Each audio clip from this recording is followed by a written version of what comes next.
तरफ से आपके यहाँ पधारने पे आपका बहुत बहुत स्वागत करती हूँ। हम लोग बहुत खुश नसीब हैं कि आप हमें आशीर्वाद देने के लिए आए हैं।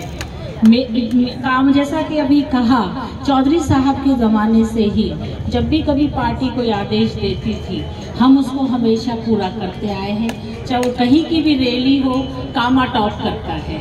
तो मैं इनको लोगों की बहुत शुक्रगुजार हूँ। परिवार की तरह पवन साहब हम लोग यहाँ पे रहते हैं। हमारा नेता और उसका वोटर का नाता नहीं है, इन लोगों से हमारा प्यार का नाता है। हम इनके दिलों में बसते हैं, ये हमारे दिल में। ये मेरा जहाँ पसीना गिरे खून गिरा सकते हैं, और मैं और साजिद जहाँ इनका पसीना गिरे, हम लोगों ने तय कर रखा है कि हमें अपना खून बहाना पड़े तो भी नहीं। जब भी इलाके को जरूरत होती है, मैं हमेशा इनके साथ खड़ी रहती हूँ। हमारा ये मेवात क्षेत्र का इलाका है, आपसी भाई बंदी यहाँ पे बहुत है।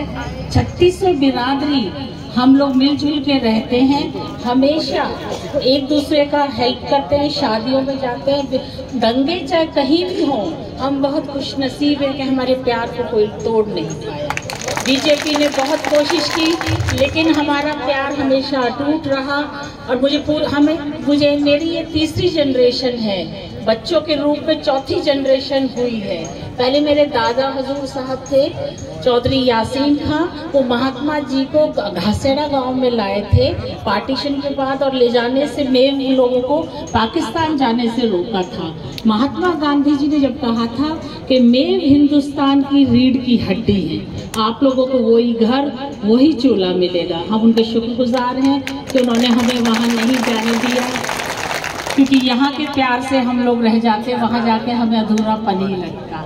और वो एमएलसी रहे थे 20 साल, और आज़ादी के बाद अनअपोज्ड एमएलए बने थे। उसके बाद अब्बाजी पॉलिटिक्स में उन्होंने वॉलंटरी रिटायरमेंट ले लिया था। फिर चौधरी साहब आए, वो 3 राज्यों में मंत्री रहे। चौधरी तैयब हुसैन जी 2 बार एमपी रहे। फिर उनकी डेथ के बाद 2008 में जैसे इलेक्शन की शुरुआत उन्होंने कर दी थी, वो हमारे बीच से चले गए। इलाके ने जिम्मेदारी, और अब्बाजी की भी यही इच्छा थी कि बेटे की बजाय मैं यहाँ से बनूँ। उन्होंने मम्मी से सबसे कह रखा था इलाके में, तो मैडम ने भेजा था पूछने के लिए सीके जाफर शरीफ साहब को, तो अम्मी ने वही कहा। तो उसके बाद इलाके ने मुझ में यकीन जताया, और मैंने भी अब्बाजी के जो अधूरे सपने थे उनको उन्हीं की तरह करने की कोशिश की। और मैं बहुत खुश नसीब हूँ कि एक हाथ मेरे ऊपर से सर पे रखने से हटा, हजारों हाथ अब मेरे सर पे,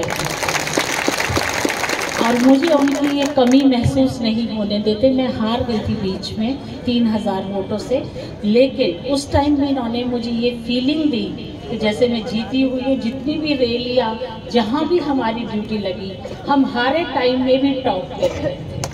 तो ये बहुत कम लोगों को होता है यकीन, मतलब मिलता है। ज़बरदस्ती इन्होंने कहा कि बच्चों को प्रधान बनाएं, क्योंकि बेटी डॉक्टर है MBBS, बेटे ने लॉ करा है। उसके बाद ये फॉरेन जाना चाहता था, लेकिन मेरे लोगों का इसरार है, और मैं इस पॉलिटिक्स में इसको आना भी है। मतलब he should come at early age, इसलिए हमने लोगों को एंट्री दी। मैं तो यही कहना चाहती हूँ जी, उनका प्यार और आप लोगों का प्यार हमेशा बहुत